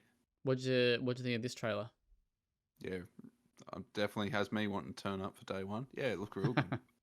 I like the mood. Again, it's one of those ones where the trailer nails the tone. That's it. And I like that it was a little bit more grim and horror-y. Yeah, like it wasn't the buff boys are out to play. Like they're on the back foot here, and I want to see the invasion. That'd be awesome. They also did a fun little thing where you can faintly hear Mad World in the background, which is playing off the original trailer for the first game. I think as far as I mean, by no means am I a Gears of War super fan, but I played the original 3 and a little bit of Judgment, so my kind of nostalgia for it sits with the, I suppose, quote unquote older style Gears rather than the newer, like cape focused ones. So getting to see, I don't think anyone really enjoys those cape focused ones. I don't get the direction.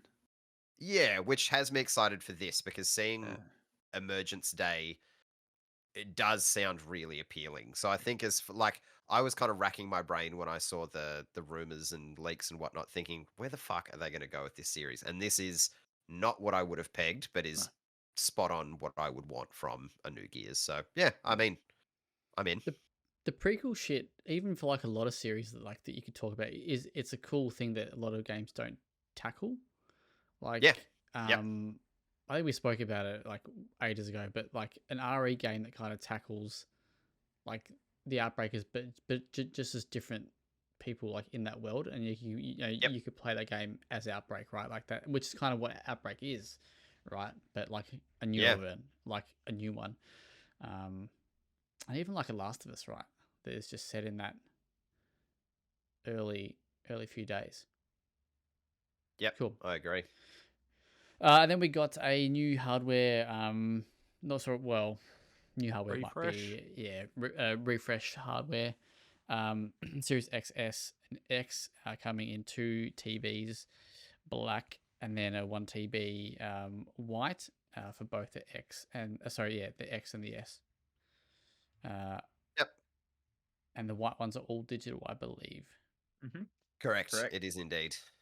Cool. So Very there you indeed. go. And then we'll quickly, because I know we've gone on for ages, but there's been tons to talk about. But we'll quickly. But that was a good show. That was probably one of the Excellent. best showcases we've probably had for a while. Yep. I'll give that an 8.5, I reckon. I'd be there with you. I'd whack a fat 9er on it. I think it was I think it needs an absolute perler. Needs a bit more hard date and gameplay, but still very, very good showing. Didn't go for 3 AM though, so Zach loves a hard date. I do love a hard date. All right, then we had the Ubi one. Not much really to talk about here, other than what people had come for, because there was nothing new really. So yeah, fucking Anno, Pax Romana.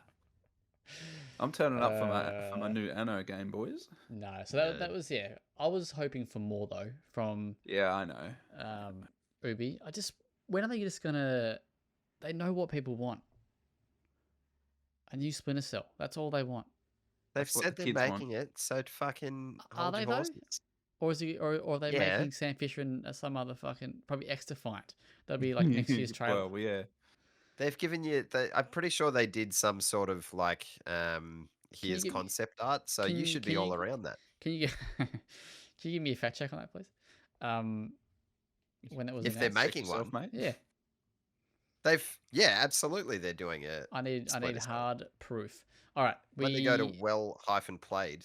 Doesn't Adam write news for WellPlayed? Give me a link. All right, Assassin's Creed. What do we think of the extended gameplay showing here? So this is coming November 15.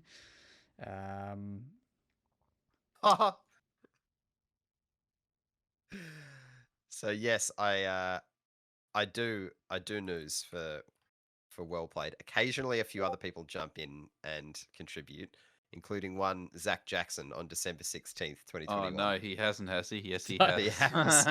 Did I write it? Yep. Yes. What's your fucking source, mate? That actually that could not have worked out any better. Oh, fucking hell! Yeah, but Assassin's Creed Shadows. 4 years ago, 3 years ago. Well, yeah. Yep. That's fucking mate. That doesn't count. Anyway, Assassin's Creed Shadows. Let's talk. November 15. What do we think of the dual protagonist? Yasko is a big boy, isn't he? He's a monster. He ain't built for speed, mate. He built for bashing people with that big fucking baton. But I like that, because in the Assassin's Creed games, we're normally stuck with just playing agile twinks. It's nice to get someone with a bit of imposing stature. Like, we're actually going to live out a bit of different power fantasy here. I'm a top, baby. I'm keen. And the fact I get both right, I get to have my cake and eat it. Like, this could be fantastic, guys. The gameplay did look... I like how it looks a bit more brutal, like it's got a little bit more violent to it. It's got the weight, doesn't it? Yeah. Yeah. And those there's a sequence in there where he kind of, obviously gets with the sword, but like lifts them up, then kind of like flicks them off, and it looks very, very, very cool. Adam, what do you think? It's the first Assassin's Creed I've been properly keen for in quite a while. And I think, the parallels are very much to Ghost of Tsushima, and it's like, you can go in guns blazing, or you can do the stealth approach, blah, blah, blah, blah, blah. I don't really give a shit. I really like Ghost of Tsushima. So I don't see someone else's take on that. Never heard of it. So yeah, I'm proper keen for this one, which is cool. I haven't been excited for AC in a while, so yeah, I like it. Cool. It's just it's almost a little bit of a bummer that it's taken them this long to make this game, though, because now that everyone else has done Samurai, it's kind of lost a tiny, just a little bit of the irony of like the Ubisoft formula in some way inspiring Ghost of Tsushima, which has now come out before Ubisoft had a chance to do their Japanese thing. But even things like we got beaten for our own game. Neo 2, in a way. What was the other Samurai game? Oh, the one just from the Neo devs, yeah. The Rise of the Ronin. Rise of the Yep. Ronin. How you Yeah. doing? Anyway, looks pretty cool. We shall check it out. But then, We shall. Adam, Star Wars Hello, mate. Outlaws. Yeah. What do you think? Yes. It it it looks good. I'm cautiously optimistic about it. So they showed off gameplay here, and we also got a bit of preview access to roughly half an hour worth of gameplay. So it showed off 3 missions, kind of highlighting the different core tenets of gameplay. So kind of the stealth approach, the gunslinging, the exploration, and the traversal, exploration, all of that looks very Uncharted Tomb Raider, which I'm, Okay. pretty down for. The gunplay looks fine. I think it looks okay. The stealth, it's kind of very Ubisoft stealth. And we did also get to see a bit of ship combat as well, which No saber play. I'm guessing. Sorry. No saber play. No, mate. Yeah, you're strictly a smuggler in this one. Oh, Which I think is good. I think we get a lot of Jedi and Sith, so I think seeing other parts of the Star Wars yes, of world is course. always good. Sorry, I forgot that only the certain ranks in the world get Yeah, mate, access to. that's correct. But yeah, it looks fine. It's very much a game that I think you'll need to sit down with before you can make any real judgment on. Very good, and that is Mm. coming August 30. 30th, It's actually probably right here on the screen, isn't it? Let me scroll up. August August 30th. 30th. Yep. Yep. Very good. All right. Quick wraparound question. Game of the show. Low light of the show. Nathan. All right. Ubisoft. Sorry. Let me rephrase that question. Highlight of Summer Games Fest. Low light of Summer Games in its entirety. Okay. I'd go mixtape was Let's probably start with our my highlights to give us yeah. time to think I'll of my go low light, right? I'll go mixtape then. That's we've already spoken about it, but that would be mine. That's your highlight, is it? Great Well, to see what they're up to. do you know what yours is, Adam? I do. Mine's South of Midnight. I know you bounced off at Nathan. Okay. But the first little bit that they showed us, the cinematic, had me worried that it would be all style, no substance. But I was hopefully proven wrong. I think it looked really good. I'm going to be boring and say the thing I say whenever I get a little bit more of it, and that is Stalker 2 Heart of Chernobyl. Just the fact that every little bit more that we're seeing reinforces positivity. I'm feeling good. Yeah, if that can be anywhere near as atmospheric and immersive as those older titles in 2024, I'll be pretty impressed. It'll do well. But now we need to have a think about our low lights, gentlemen. Do we have anything in mind? For me, I mean, I'll go one quick. I'll go a couple. Just one. Ooh, he's got more than one. Well, it's not so much a low light, but I was really, really hoping that we'd see A Quiet Place in some form. The game that they teased. Yep. I reckon that's part of me thinks that has been canned as part of that whole Embracer. But it's Saber still, and the website is still up, and it's still on Saber's website. So I'm still not sold that it is cancelled, but we haven't seen anything yet, and this would have been a great time with the film coming out. My actual low light, probably more of an information lack of gameplay for State of Decay 3. I thought you were going to say you just didn't get enough of your hard dates. That's it. Well, I mean, yeah, like I think I was really looking forward to seeing, because I want a game like that. I want a survival game. State of Decay is great at what it does. Yeah. No one else really does what that does. And after the day before, bloody took me to the cleaners, mate. Jesus. But that's probably. I mean, there was nothing there that I didn't like, in the sense that I thought this was going to be for me, and that I didn't like it. There's things that I didn't think of for me, but Hmm. How about you guys? Low light. I think in terms of the thing that disappointed me, maybe I don't know. I'm a little bit of a sour grape on Batman Arkham Shadow because I really don't have any particular taste or inclination to explore a story with what's the villain? Rat King, Ratcatcher, Rat King, yeah. Rat King. Yeah, because I think my exposure to him's like the fucking New 52 Detective Comics run or something. It was just a fucking waste of time. And I saw nothing in that trailer to get me excited about what they could do with that character. So, but I'm gonna wait and see. It's a MetaQuest 3 title, and I think it's the same developer as the Iron Man game, as I recall, Correct. Camouflage. And I was equally quite sour on that based on trailers, and that was a heck of a lot of fun. They really know how to make a VR experience. Yeah. Holding out hope, eh? So turn my disappointment around.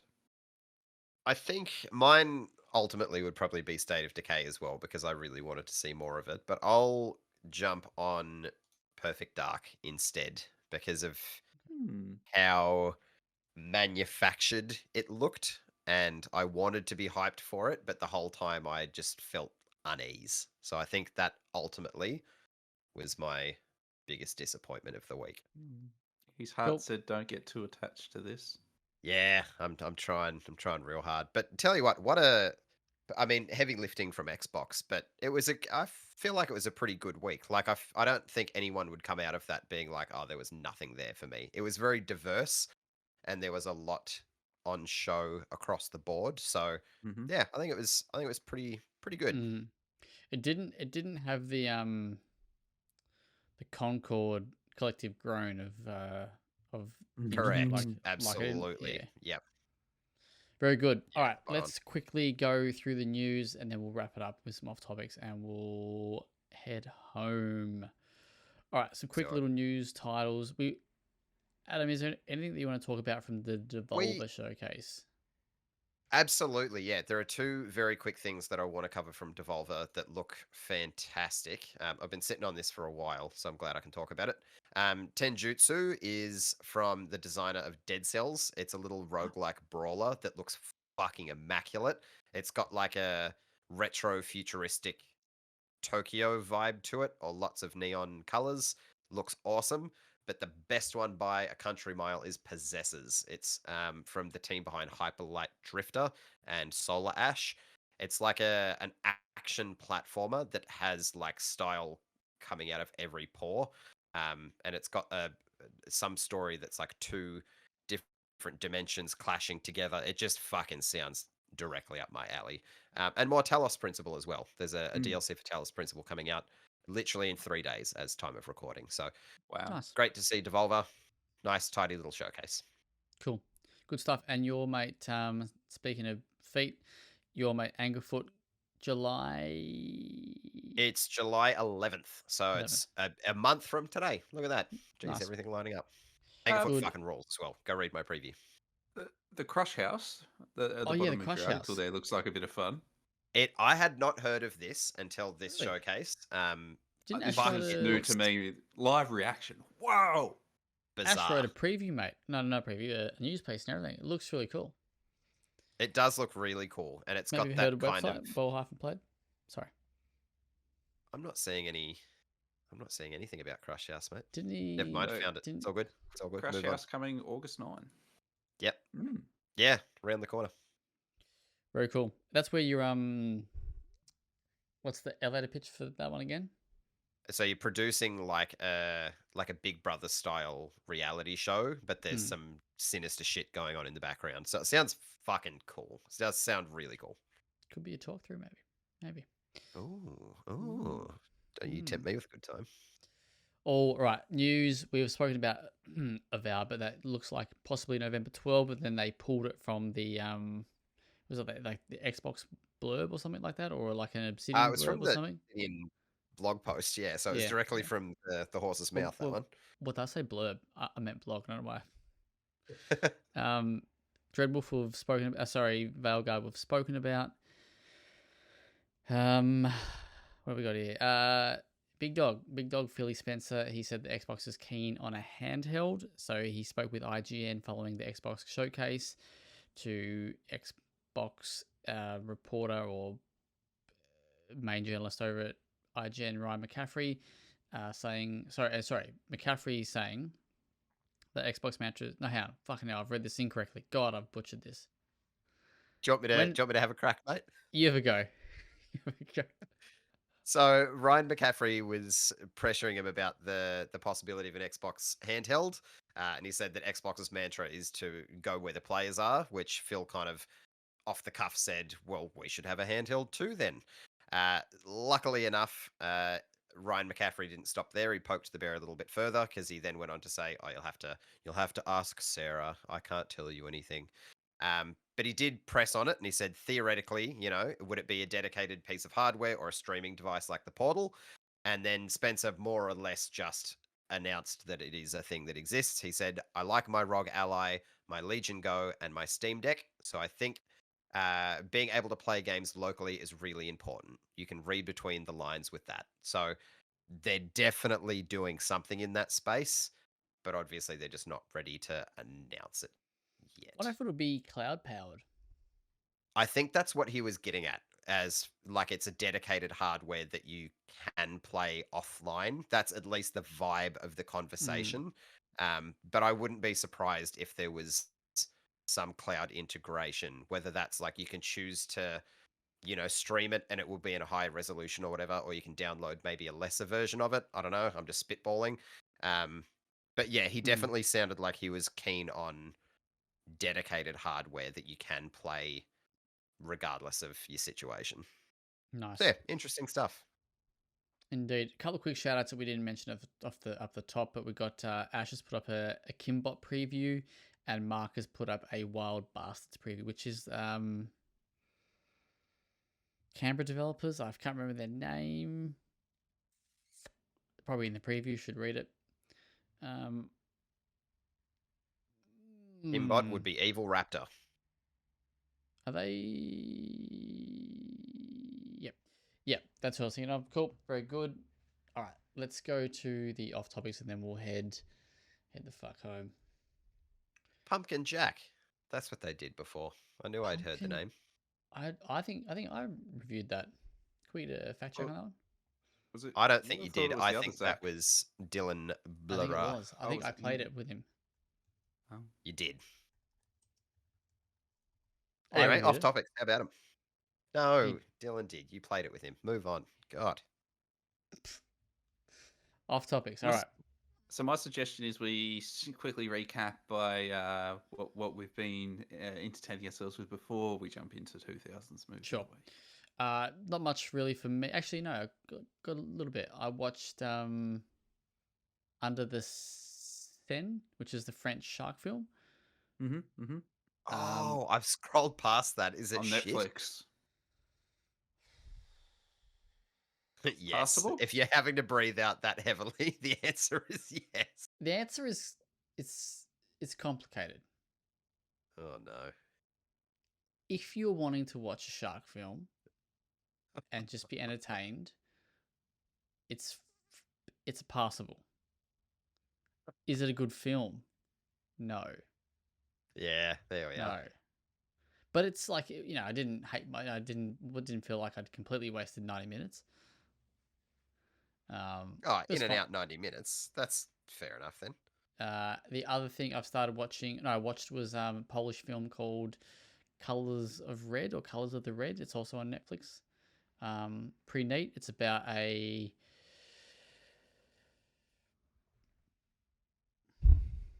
guess it's just about, there's a gangster in Poland and there's some girls being murdered, and it's sort of about the story about that investigation.